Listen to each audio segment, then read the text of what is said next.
बिलकुल सर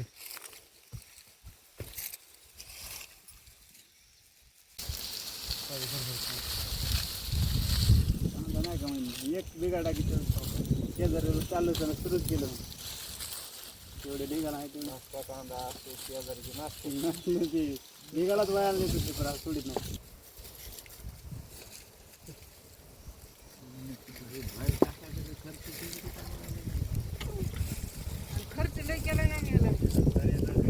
खास बीड शहरातील नागरिकांसाठी उत्तम ऑफर. उत्तम किराणा अँड जनरल स्टोअर येथे सर्व प्रकारचा किराणा, कटलरी, तेल, पान मटेरियल आणि पेंडीचे ठोक व किरकोळ विक्री केली जाते. महिनाभराच्या किराणावर उत्तम ऑफर. एक वेळ अवश्य भेट द्या. संपर्क जुना मुंढा रोड, बालाजी मंदिर जवळ, बीड.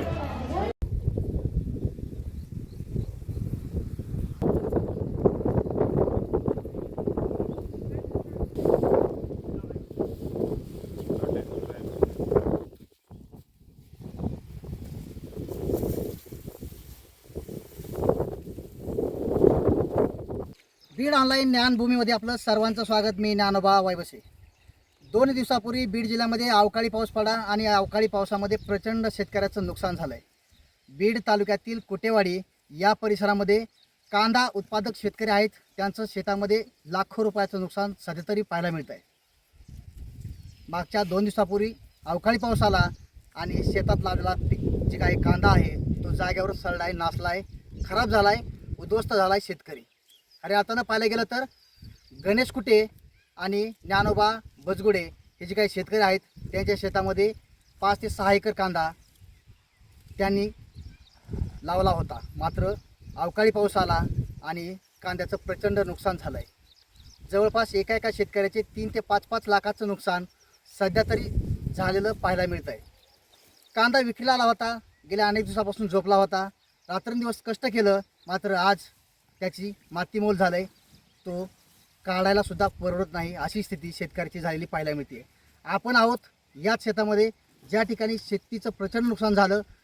शेतीतला कांदा कसा बसा बाहेर काढा. माझ्या पाठीमागं पाहायला गेलं तर तोच कांदा आता राहिलेला आहे. तो वाचवण्यासाठी, तो काढण्यासाठी मजूर लावले आणि मजूर या ठिकाणी काम करतानासुद्धा पाहायला मिळतं आहे. आता लाखो रुपयाचा कांदा होणारा, लाखोच्या घरात खर्च पण झाला आहे. मात्र आता कसा बसा तरी कांदा विक्री करून उत्पन्न, आर्थिक मदत कशा पद्धतीने मिळवण्यासाठी हा शेतकरी त्याला झड करतोय. रात्रभर झडताना सुद्धा पाहायला मिळतोय. राज्याचे मुख्यमंत्री आणि दोन्ही उपमुख्यमंत्री तथा बीड जिल्ह्याचे पालकमंत्री अजितदादा पवार हे तरी आता विशेष लक्ष देतील का आणि शेतकऱ्यांच्या झालेल्या नुकसानीला पंचनामा करण्यासाठी शासन प्रशासनाला आदेश देतील का, हाच खरा प्रश्न आहे. उद्या बीड जिल्ह्यामध्ये पालकमंत्री येत आहेत आणि बीड जिल्ह्यामधल्या झालेल्या शेतकऱ्याचं नुकसान प्रचंड झालेलं आहे. याच्याकडे दखल देतील का आणि शेतकऱ्यांना मदत देतील का, हा सुद्धा महत्त्वाचा प्रश्न नक्कीच उद्भवलेला सध्या तरी पाहायला मिळतो आहे. सर, माझं नाव गणेश श्रीराम कुटे, कुटेवाडी, तालुका, जिल्हा बीड. माझा पारंपरिक व्यवसाय म्हणजे शेती आहे आणि माझी जी कुटुंबाचा उदरनिर्वाह होतो हा पूर्णपणे शेतीवर होतो. तर साधारण मी 2 एकर कांदा केलेला आहे. तर मला 400 पोतं कांद्याचा अपेक्षित होते भरणं, म्हणजे 200 क्विंटल. त्याच्यातून मला कमीत कमी 2 ते 2.5 लाख रुपये मला भेटला असता समजा. तर मी साधारण 2 एकर कांद्याला खर्च माझा 70 ते 75 रुपये खर्च झालेला आहे. पण आज असं म्हणजे माझ्या हाती काहीच लागलं नाही सर. हे पहा, तुम्ही पाहू शकताय की हा नंबर 1चा कांदा आहे की ज्याला मार्केटमध्ये 20 रुपये किलो भाव लागला असता, तर तो आज माझ्या इथं शेतामध्ये फेकून द्यायची वेळ आली सर. तर माझे मुख्यमंत्री असतील, आपले बीड जिल्ह्याचे पालकमंत्री दादा असतील, दोन्ही मुख्यमंत्री असतील, माझी त्यांना विनंती आहे की आज सर सगळं कुटुंब उद्ध्वस्त वेळ आली. एक याच्यातून काहीतरी मार्ग मिळावा, आम्हाला एक आर्थिक मदत कुठेतरी मिळावी. तर स्थानिक प्रशासनाला मी विनंती केली की तुम्ही कुठेतरी एक आमचा पंचनामा करा. महसूल विभागाला असेल, कृषी विभागाला असेल, पण कुठली काही दखल घेत नाही. ते शासनाच्या आदेशाची वाट पाहत आहेत. मी त्याला म्हणतो, तुम्ही शासनाच्या आदेशाची वाट पाहू नका. मी एक शेतकरी आहे, तुम्ही माझ्या गावाला स्थानिकला काय अडचणी सोडवसाठी, पण त्यांची कुठली काही किंमत नाही सर कुणाची. आणि आज माझं लाखो रुपये नुकसान झाले. माझी आणि भरून निघायसाठी नाही.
जाहीर आवाहन अँटी करप्शन ब्युरो बीडतर्फे जनतेसाठी अतिशय महत्त्वपूर्ण आवाहन. बीड जिल्ह्यातील नागरिकांना आवाहन करण्यात येते की शासकीय कामाकरिता लाच मागणाऱ्या लोकसेवकांविरुद्ध तक्रार असल्यास लाचलुचपत प्रतिबंध विभाग बीड या कार्यालयाशी संपर्क साधावा.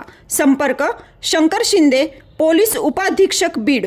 संपर्क क्रमांक 93 55 100 100.